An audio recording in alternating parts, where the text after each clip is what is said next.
Olá, gente! A videoaula de hoje é sobre o papel do Estado na garantia da qualidade da educação do brasileiro. Então, é um tema um tanto quanto político, um tanto quanto complexo. Se você precisa fazer uma redação e quer saber mais sobre esse assunto, me acompanha nessa videoaula.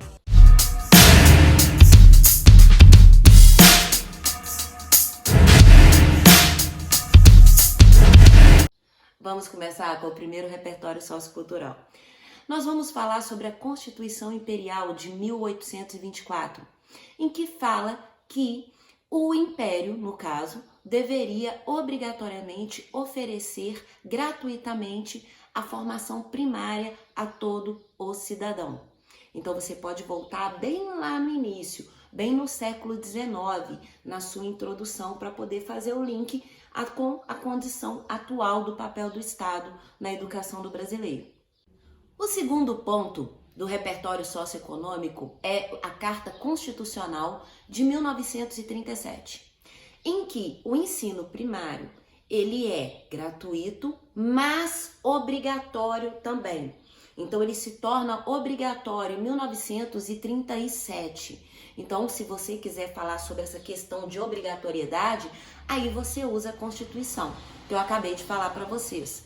Agora, se você quer falar sobre a questão de ser gratuito, quiser voltar mesmo, você usa o primeiro repertório sociocultural que eu falei para vocês há pouquinho. Terceiro, vamos trabalhar com lei ainda, porque o tema propõe isso, é a Constituição Federal de 1988, em que fala que a educação ela está associada à dignidade humana, que é um dos princípios da República Federativa do Brasil. Então, quando a gente fala em dignidade humana, nós estamos falando em condições de trabalho, nós estamos falando de uma sociedade livre da marginalização, nós estamos falando de uma sociedade que reduz as desigualdades sociais e para promover tudo isso na sociedade, a educação é um dos elementos cruciais. Então eu trouxe para vocês 3 repertórios socioculturais, os 3 ligados à lei por causa do tema. Eu sei que você pode pensar, é a primeira vez que ela não traz um documentário, um filme ou alguma coisa parecida com isso, mas é justamente por causa do tema. O tema ele já induz mais a condição de lei como repertório cultural, vamos pôr assim, dessa própria redação. Vamos começar o desenvolvimento. O primeiro tópico que eu preciso dizer a vocês é que a educação é algo subjetivo. Isso quer dizer que ela deve levar em consideração as particularidades de cada indivíduo. No entanto, a gente precisa pensar que o Estado não tem condições de avaliar cada um de nós, cada um dos indivíduos. Consequentemente, o Estado trabalha com o coletivo. Daí, o fato de sermos obrigados a ter as mesmas matérias, as mesmas porcentagens de aprovação, de conclusão, de uma forma geral. No entanto, sabemos que cada um de nós tem uma determinada habilidade, que é o previsto por lei. A habilidade, por exemplo, a minha habilidade, humanas, eu tenho muita facilidade para humanas. Então, quer dizer que eu gosto de literatura, língua portuguesa, artes, quer dizer, bem humana mesmo, daquela que vai saudar o sol. No entanto, eu também tenho habilidades para biologia, para química, mas reconheço que minha habilidade para exatas é baixíssima, é péssima. Nossa, é muito ruim mesmo, gente, entenda, é péssima. No entanto, não tem como o Estado trabalhar com uma condição individual minha. A sua, por exemplo, que está vendo esse vídeo, pode ser outra, pode ser o oposto da minha. Você pode ter a habilidade para exatas, por exemplo, e ser, digamos assim, muito ruim, por exemplo, né? Se bem que eu não acredito que ninguém é muito ruim, mas ter dificuldades em humanas. E aí não tem como o Estado criar um planejamento para você e outro planejamento para mim. Então, ele cria uma linha e trata da coletividade. Tanto você quanto eu, com habilidades diferentes, temos que trabalhar no coletivo. Quer dizer, nós temos que ter um índice de aproveitamento em todas as matérias. É assim que o Estado precisa trabalhar pelo número de indivíduos e cidadãos que ele precisa atender. Quando se fala na educação fundamental ou elementar, que é o que nós chamamos de Fundamental 1, Fundamental 2 hoje, até o nono ano. Até o nono ano seria o final do Fundamental 2. Existe a lei e existe a realidade. A lei prima por uma qualidade de serviço, de trabalho, consequentemente, um resultado produtivo naquele indivíduo que está em fase escolar elementar. No entanto, mediante as condições de infraestrutura e, por vezes, a falta de capacitação de profissionais, nós temos uma realidade bem diferente. Nós conseguimos visualizar isso no dia a dia. E aqui eu não estou necessariamente colocando a culpa nos professores nem nada disso. O que eu estou falando é que, por vezes, o professor vai lecionar e ele não tem uma infraestrutura adequada. Às vezes ele não tem um material didático adequado. Às vezes ele não tem nenhum ambiente adequado. E muitos profissionais também não têm cursos de reciclagem.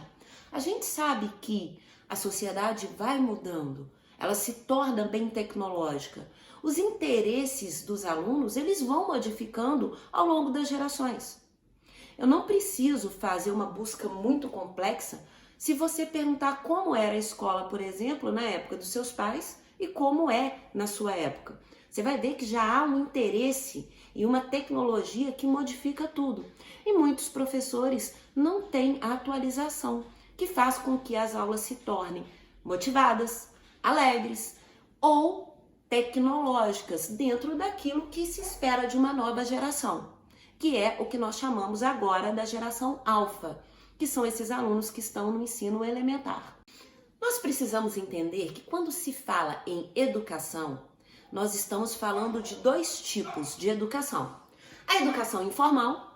A educação informal é aquilo que a gente aprende com a família, com a igreja, com os amigos, ou seja, é todo o aspecto fora da escola. E a educação formal, conhecida também como escolarização, é aquilo que nós aprendemos na escola. As matérias em questão pré-determinadas. Matemática, física, química, biologia e nos ensinos elementares, a alfabetização, que é muito importante, porque normalmente quando se falha na alfabetização do aluno, esse aluno muito provavelmente vai trazer esse problema que ele teve na alfabetização ao longo da vida. Para tirar esse problema, ele vai ter que trabalhar 3 vezes mais. Ou também, operações básicas de matemática, soma, multiplicar, dividir, no caso do ensino elementar. Então, nós temos a nossa educação, ela é voltada em 2 parâmetros, a informal e a formal. É claro que a informal não é, de uma forma direta, responsabilidade do Estado, porque são várias outras influências que são escolhas nossas ou às vezes induzidas mesmo eu reconheço. No entanto, a educação formal é uma responsabilidade sim do Estado. É dever do Estado te promover um ambiente adequado, com profissionais capacitados para que você desenvolva esses aspectos cognitivos da educação, para que você se torne um cidadão crítico, para que você se torne um cidadão completo e que você tenha, a partir desses conceitos, condições de vida digna na sociedade. Um bom trabalho, por exemplo, é um reflexo de uma boa educação. O nosso contexto social atual faz com que a educação seja um problema político-filosófico. E isso realmente eu vou marcar a palavra problema. Porque não se chega a consenso nenhum.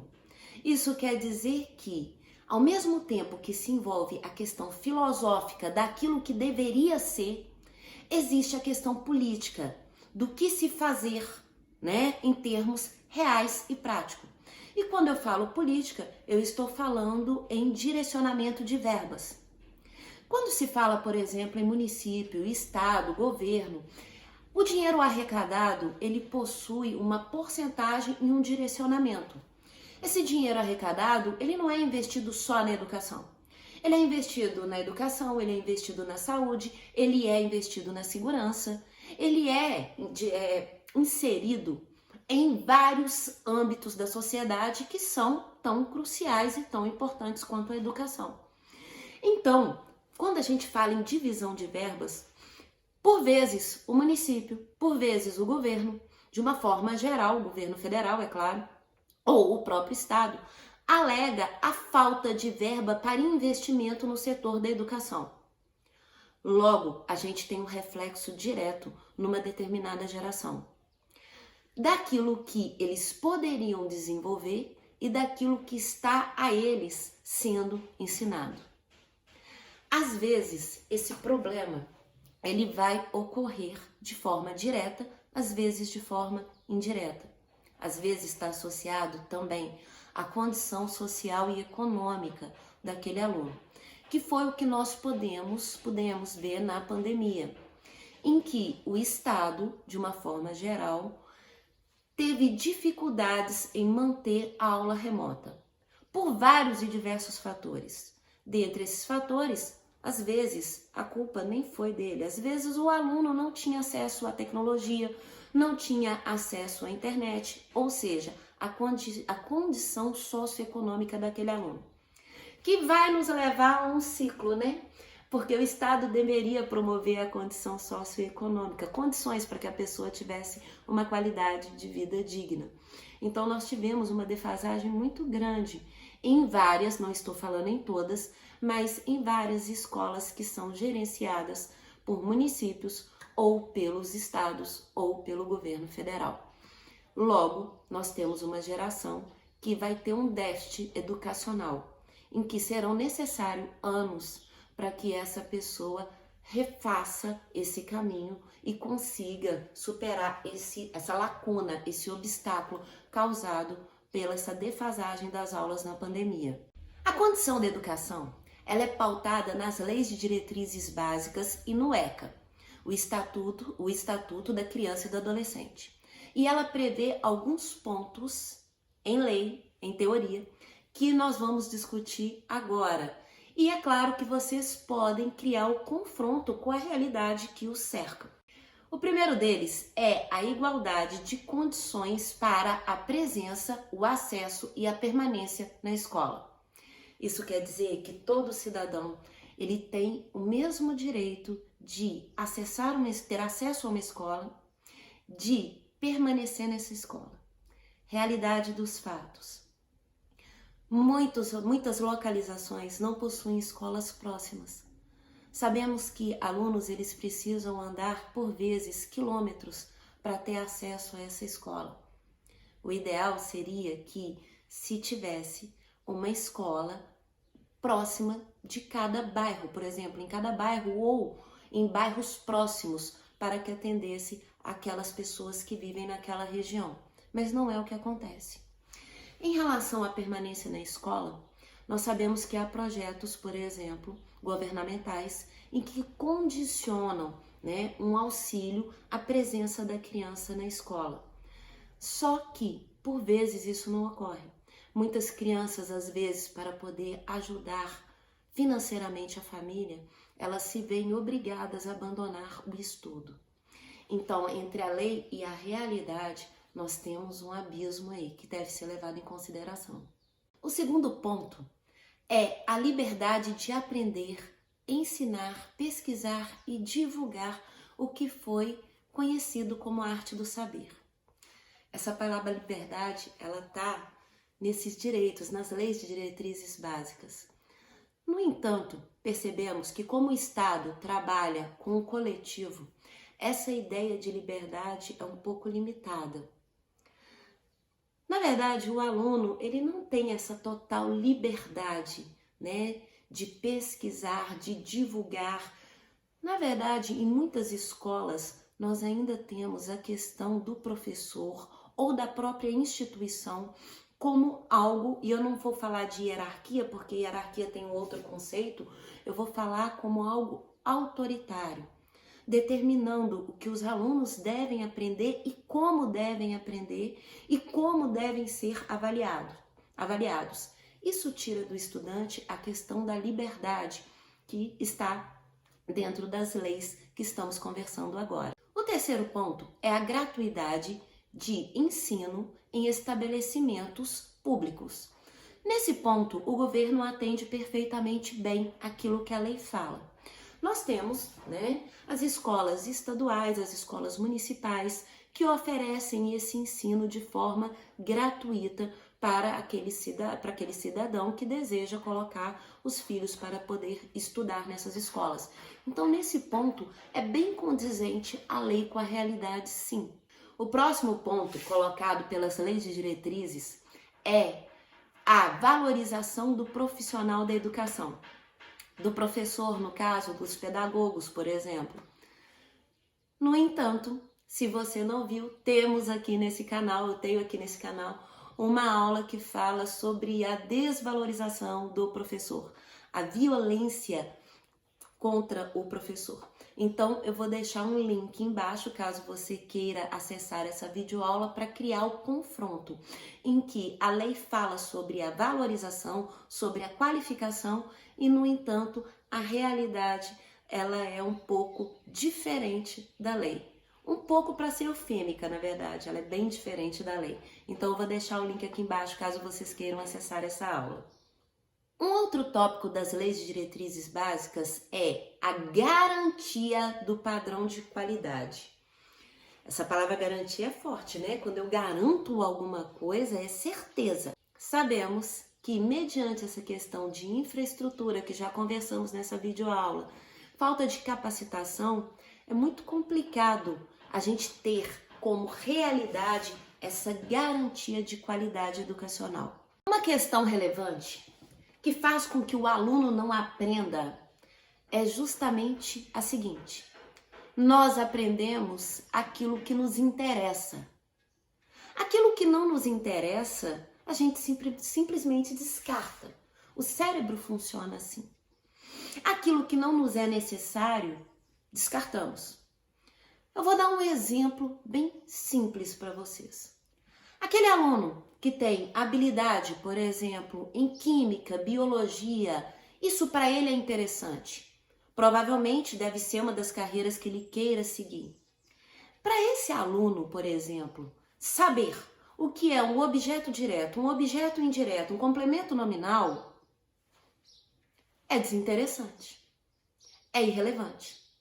Então, se não tiver qualquer tipo de suporte, ele não vai aprender, porque isso para ele não tem nenhuma ligação com aquilo que interessa. Daí a importância de se criar matérias, aulas interdisciplinares. Aulas em que você linke os conteúdos de determinadas matérias com outras, para que aquilo faça sentido para o aluno. É assim que funciona? Normalmente, essas videoaulas que nós temos aqui, de redação, ela é interdisciplinar. Quer dizer, eu estou lidando com redação, língua portuguesa, claro que sim, mas os diversos assuntos estão associados à biologia, estão associados à geografia. Não tivemos nenhuma matemática ainda. Há atualidades, por exemplo, direitos humanos. Então, isso faz com que abranja um número maior de alunos dentro dos interesses. Agora, se eu estivesse aqui falando só sobre gramática, vocês iam falar, aqueles que não têm interesse em gramática, iriam falar assim, ai, nem... Por quê? Porque nós não aprendemos aquilo que nos interessa. Então, o Estado tem que levar isso em consideração também. Ele precisa trabalhar na coletividade? Claro que sim, já entendemos que é a única forma. No entanto, deve-se levar em consideração e valorizar mais essa questão de interdisciplinaridade. No mais, gente, eu espero que vocês tenham gostado dessa videoaula. Se você gostou, se inscreva no canal, não custa nada, é apertar um botão. Se você não quer morar nessa casa, pelo menos curte o vídeo, que já ajuda na divulgação para outras pessoas que precisam fazer um texto sobre esse assunto também. Assim você acaba ajudando os outros e, né, a esse canal também. No mais, muitíssimo obrigado pela presença até agora, pela companhia. A gente se vê na próxima videoaula. Tchau, gente!